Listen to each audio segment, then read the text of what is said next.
They say God doesn't give second chances to those who fail to protect their children. But on that frozen December night, a dying billionaire discovered that sometimes forgiveness comes from the most unexpected places. Through the smallest hands, carrying nothing but a broken candy cane. If you've ever lost someone you couldn't save, if you've ever laid awake wondering if you deserve redemption, this story will shatter your heart and rebuild it stronger. Stay with me until the end, because what happened in that run-down apartment building will make you believe in miracles again. And before we begin, hit that subscribe button and ring the notification bell. Because every week I share stories that remind us why we're still human, why we still deserve love, even when we can't forgive ourselves. The man had been sleeping beside his marble fireplace for 3 years, not for warmth, but as penance. Alexander Thorne owned 7 homes across 3 continents.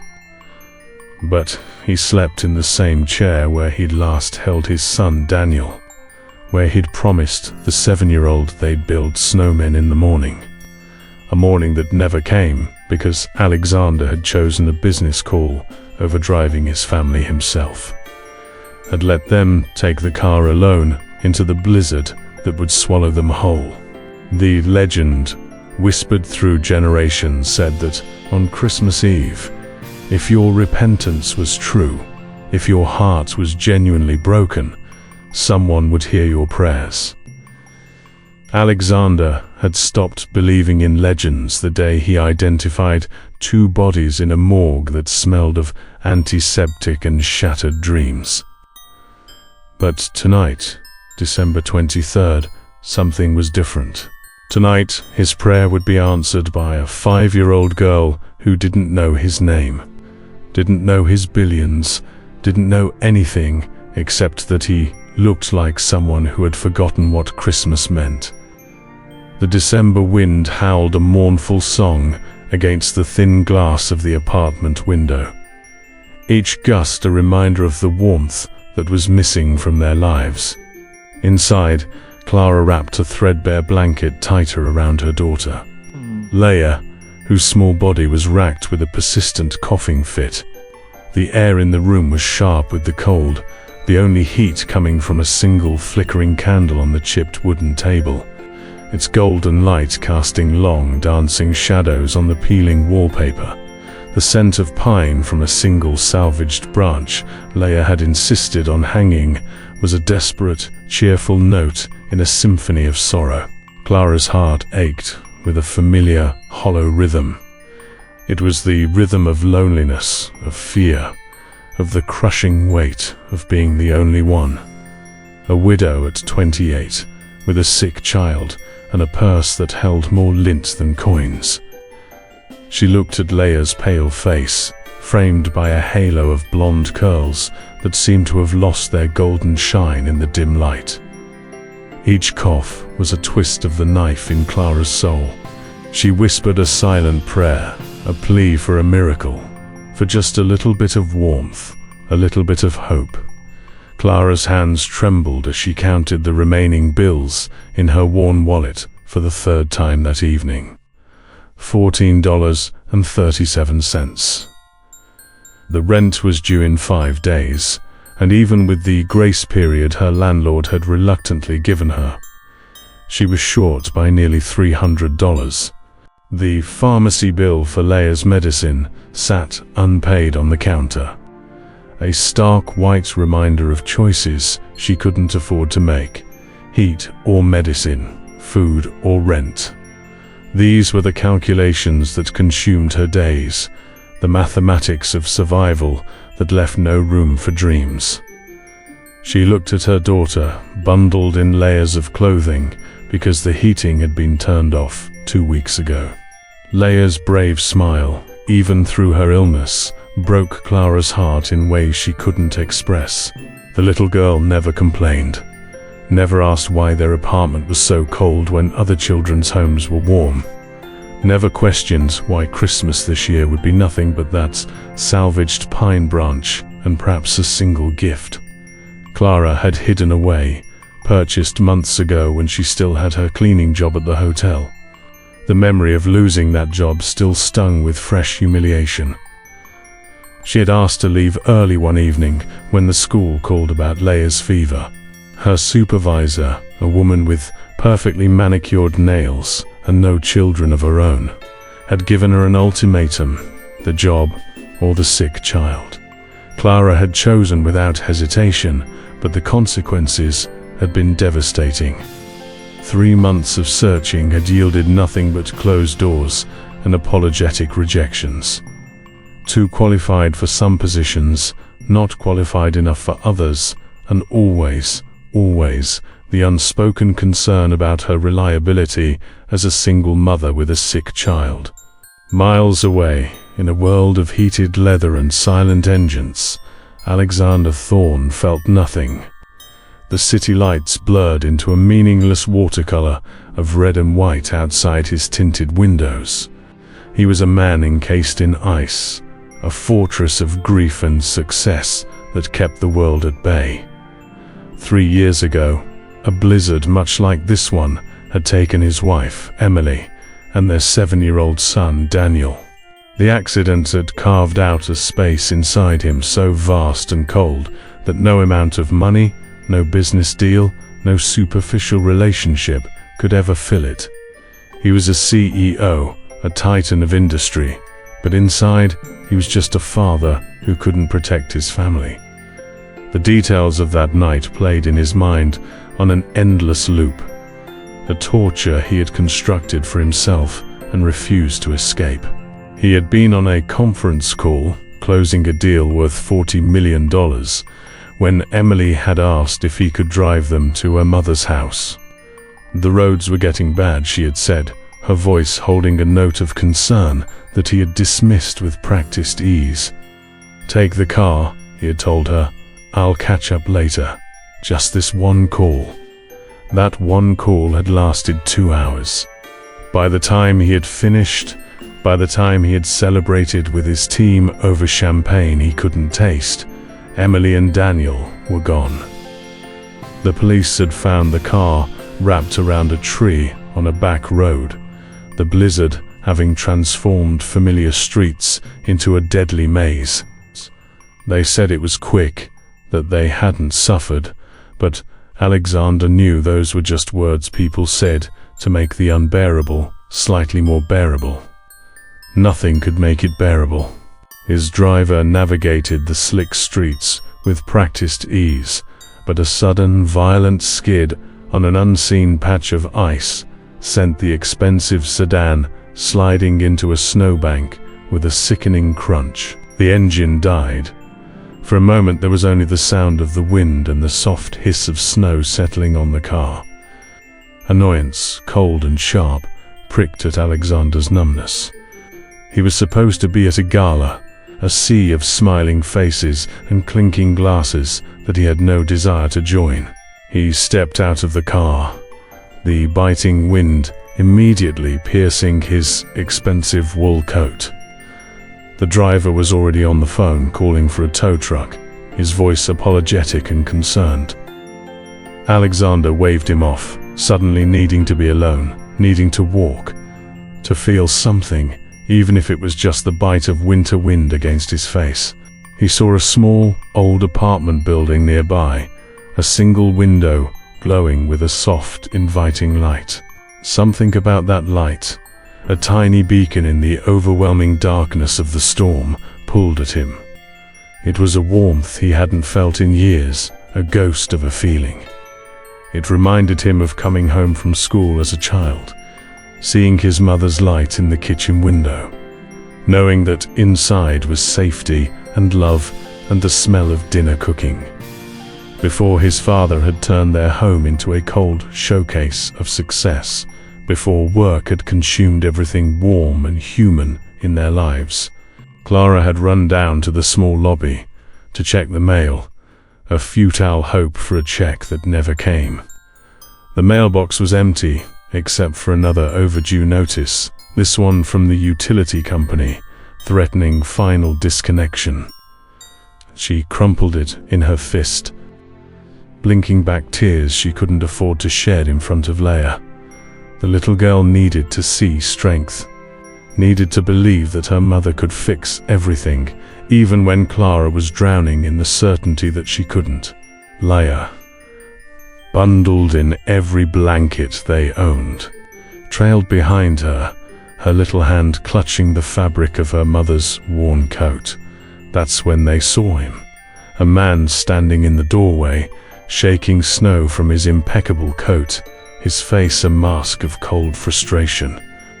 He looked like a king who had been dethroned, his eyes holding a deep, chilling sorrow that even the storm couldn't match.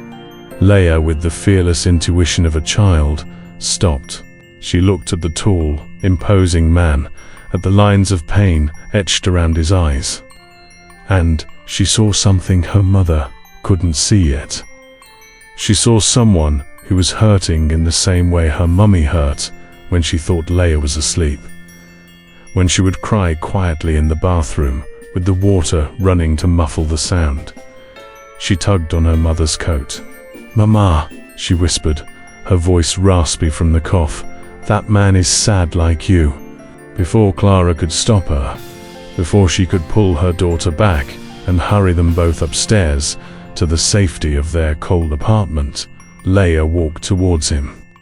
In her small mitten-covered hand, she held the one thing she had to give. A slightly crushed candy cane she had saved from a church giveaway weeks ago. It was the only piece of Christmas she had, the only sweet thing in their apartment, and she had been saving it, looking at it every night before bed, a promise of something better to come. She reached up and held it out to him, her small arm stretched as far as it would go, the candy cane catching the dim light of the lobby. "You look like you need Christmas," she said, her voice clear and unwavering in the quiet lobby, speaking with the absolute certainty that only children possess, that certainty that comes before the world teaches you to doubt your own kindness. Alexander looked down, his gaze falling on the small girl with the halo of blonde curls, and for a moment, time stopped. Her words, so simple, so direct, struck him with the force of a physical blow. "You look like you need Christmas." The candy cane, its red and white stripes, a symbol of a joy he had long since buried, was a key turning in a rusted lock inside him. A wave of memory, so potent it stole his breath, crashed over him. He saw Daniel, his own son's face alight with laughter, holding a box of candy canes they had bought together at the Christmas market. Daniel had insisted on buying the fancy ones, the ones made by hand with real peppermint, and he had been so proud to give them to his classmates, to his grandparents, to anyone who looked like they needed something sweet. He could smell the cinnamon from the hot cocoa Emily was making, could feel the warmth of the fireplace in their family home, could hear the sound of Christmas carols playing softly from the old radio in the kitchen. The pain was sudden and excruciating, a hot sear in the cavern of his chest. He felt a lump form in his throat, his eyes burning with tears he had forbidden himself to shed in public. Tears he had only allowed in the darkness of his bedroom, alone with his grief.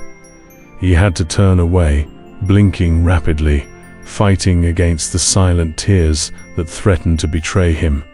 His hands shook as he reached for his wallet, some automatic impulse to give money, to solve problems the way he always did. But Leia shook her head. "It's a gift," she said solemnly. "You don't pay for gifts, you just say thank you." He managed a gruff "thank you," his voice thick with an emotion he couldn't name, before turning and walking back out into the blinding snow, leaving the small candy cane in Leia's outstretched hand. But he couldn't leave. His feet wouldn't move forward.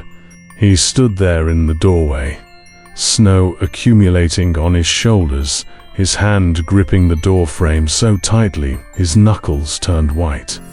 Something had shifted inside him, a tiny crack in the thick wall of ice around his heart.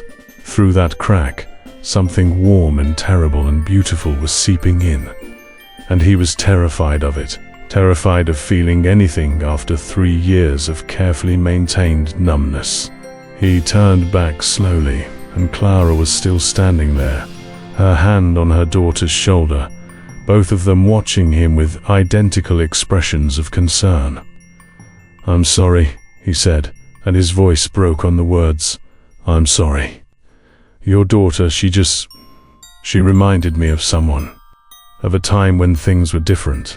Clara's fear softened into something like understanding. She saw the expensive coat, the polished shoes, the bearing of someone used to command, but she also saw the brokenness underneath. The same brokenness she saw in her own mirror every morning. "Would you like to come up?" she heard herself say, the words surprising her even as they left her mouth. "It's cold out here and you're shaking. I don't have much, but I can make tea." Alexander looked at her, this stranger offering warmth when she clearly had so little to give, and something inside him crumbled further. "I don't want to impose," he said, but Clara was already shaking her head, already leading the way to the stairs, lay a small hand in hers, looking back to make sure the sad man was following them.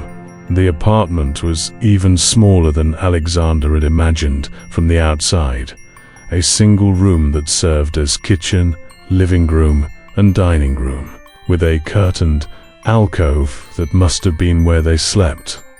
But Clara moved through it with dignity, putting water on to boil, gesturing to the only chair that wasn't piled with folded laundry. The warmth from the single candle did almost nothing against the cold, and Alexander noticed his breath still misted in the air. "You're heating," he started to say, but Clara cut him off with a tight smile. "It's temporary," she said, the lie obvious in her voice.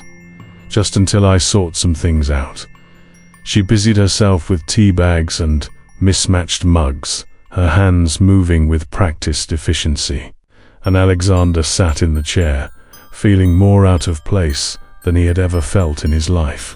Leia climbed onto the arm of his chair, her weight barely registering, and she studied his face with the intense scrutiny only children can manage. "Why are you so sad?" she asked, and Clara called out a gentle reprimand. "Leia, that's not polite," but Alexander shook his head.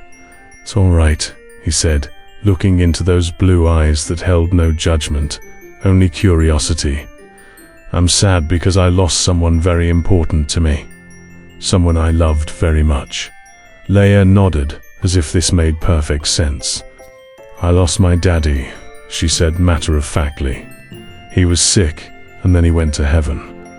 Mama cries sometimes, but she tries to hide it. Do you hide your crying too?" The question, asked with such innocent directness, pierced through every defense Alexander had constructed. "Yes," he whispered, "I hide it too." Leia patted his hand with a small one, the gesture so tender, so reminiscent of how Daniel used to comfort him after a long day, that Alexander felt his eyes sting again. "It's okay to be sad," Leia said wisely. "Mama says that's how we know we love someone, because it hurts when they're gone. But she also says they'd want us to be happy again someday." Clara returned with the tea, and the three of them sat in that cold apartment, strangers brought together by grief and a crushed candy cane, and they talked. Alexander told them about Daniel, about Emily, about the accident that had stolen his family.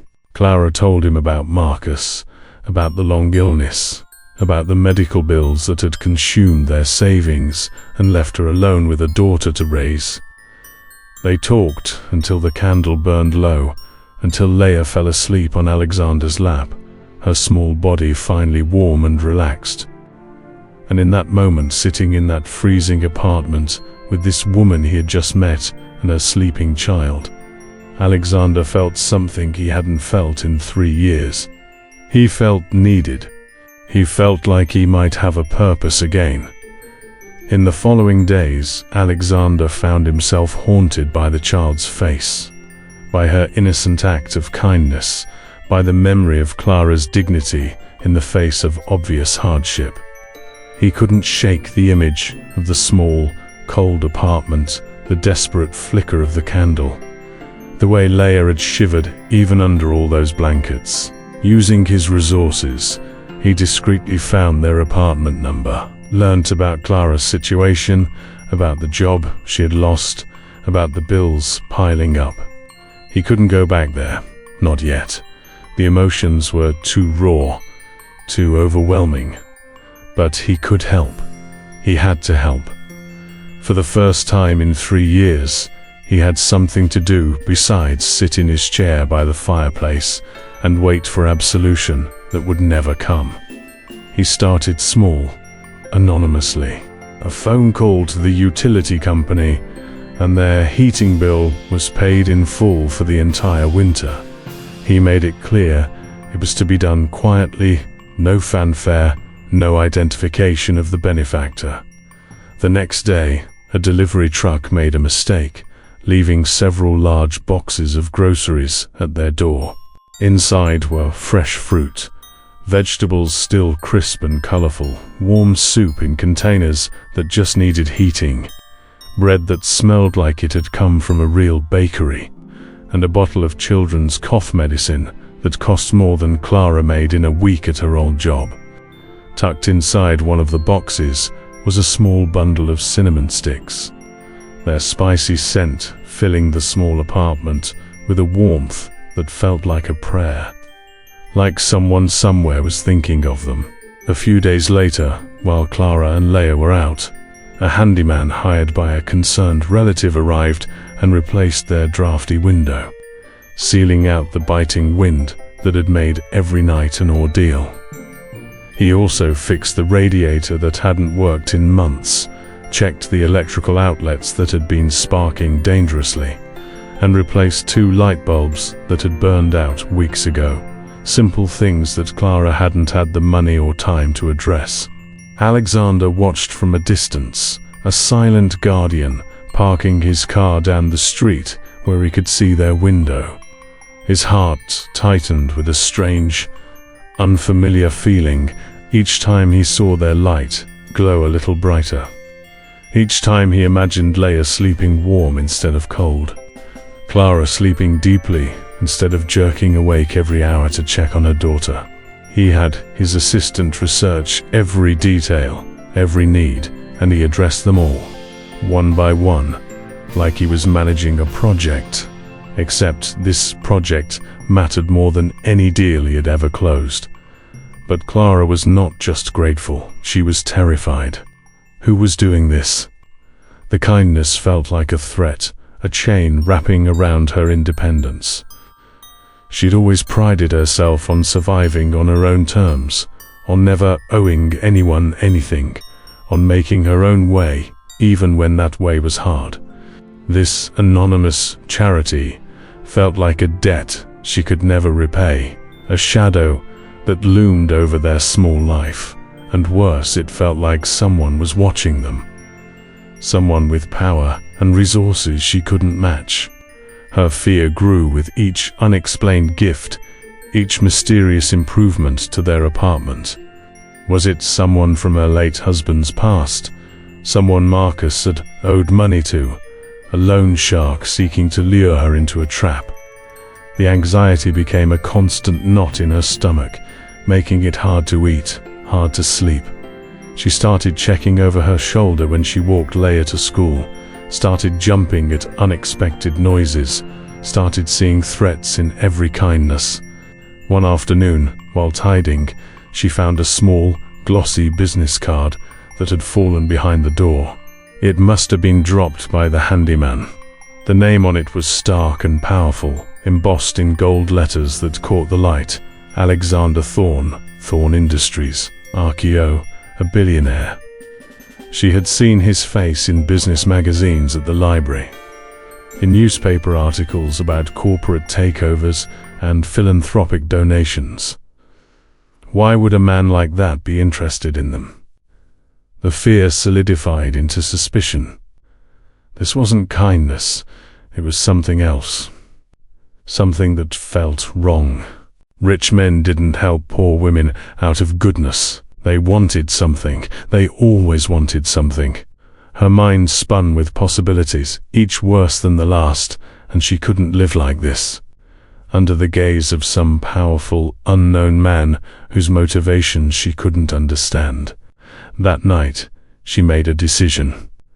She packed their meager belongings into 2 old suitcases, stuffing clothes and books and Leia's few toys into bags. They had to leave. They had to escape. She didn't know where they would go. Maybe to Marcus's parents, 2 states away. Maybe to the women's shelter she'd heard about but never thought she would need. Anywhere was better than staying here, trapped in this web of mysterious generosity that felt more like a cage with each passing day. As she was taping the last box shut, her hands shaking with fear and determination, the blizzard of the season hit with full force. The world outside their window was a swirling vortex of white, the wind howling like something alive and angry.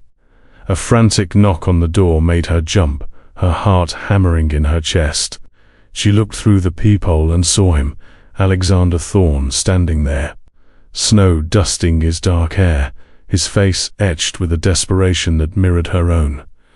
She opened the door because something in his expression stopped her fear, replaced it with confusion.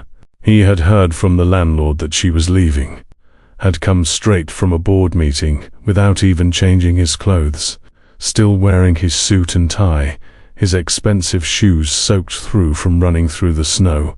"What do you want from us?" Clara cried, her voice a mix of fear and anger, all the terror of the past weeks flooding out. "Why are you doing this? What do you want?" Leia, woken by the commotion, stood behind her mother, her blue eyes wide, recognizing the sad man from the lobby.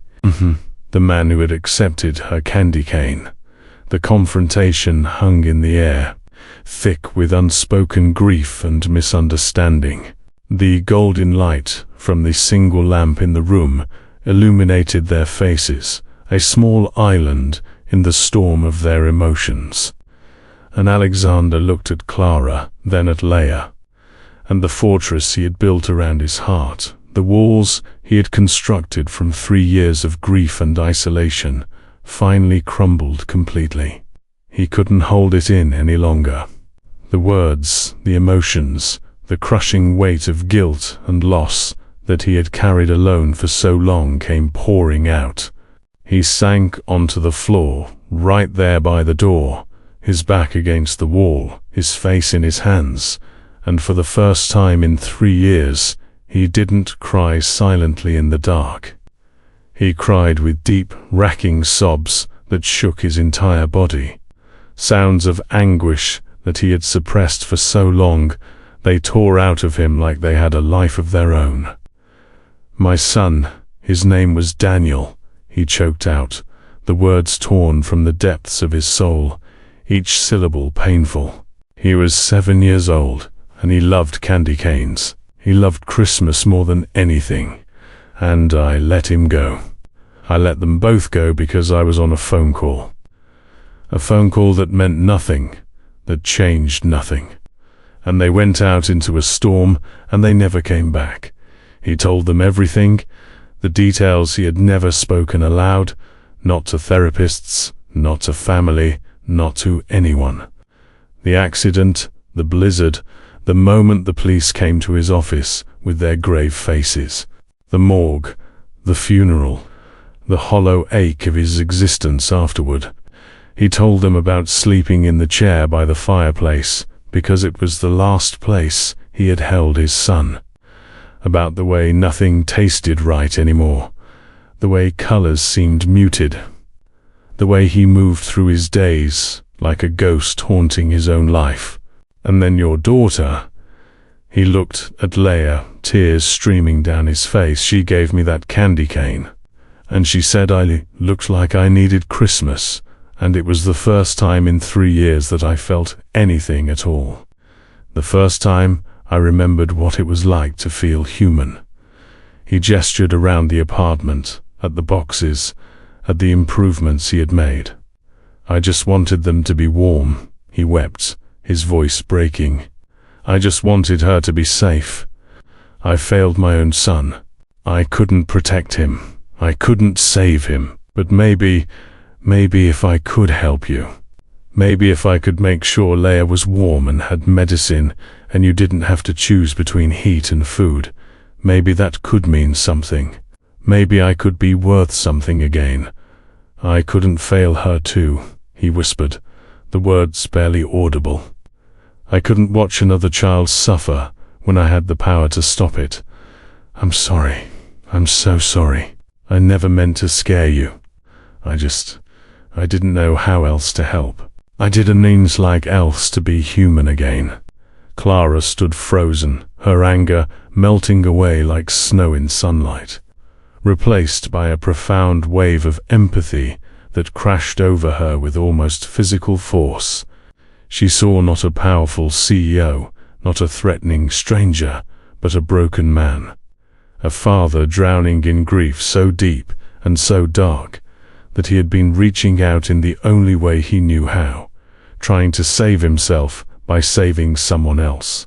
She saw the same pain she felt reflected in his eyes, the same crushing guilt, the same desperate need to protect, to matter, to make the suffering mean something. Slowly, as if approaching a wounded animal, she walked over and placed a gentle hand on his shoulder, feeling him flinch at the contact before leaning into it like someone starving for human touch. "I'm so sorry for your loss," she whispered, her own tears now falling freely, dropping onto his shoulder where her hand rested. "I'm so sorry." And then she sat down beside him on the floor, and she told him about her own loneliness, her fears for Leia, the desperate prayer she had whispered into the cold air night after night, asking for help from anyone who might be listening, from God or fate or the universe, or her dead husband, just someone, anyone, to help her keep her daughter safe, in that small, snowbound apartment, surrounded by the scent of cinnamon and pine, and the warmth that was finally, truly reaching into all the corners. Two broken souls found solace in their shared pain. It was a moment of raw, unfiltered truth, a sacred space of tears and forgiveness and recognition. They were the same, these two people from completely different worlds. They were both parents who had lost, who carried guilt like stones in their pockets, would do anything, sacrifice anything, to protect the children they loved. Alexander looked up at her, his face streaked with tears, his eyes red and swollen, all pretense of control stripped away. And for the first time, she saw a flicker of something like hope in his expression. Fragile as a candle flame in wind, but there nonetheless. Leia, who had been standing back, watching with the serious attention children give to important adult moments, came forward and wrapped her small arms around both of them, creating a circle of warmth and connection. "Don't be sad," she said, her voice muffled against their shoulders. "We can all be sad together, and then maybe we can all be happy together too." And in that simple statement, that child's wisdom that saw past all the complications to the simple truth underneath, they found the beginning of something neither had been looking for, but both desperately needed: a way forward, a way to forgive themselves by forgiving each other, a way to live again,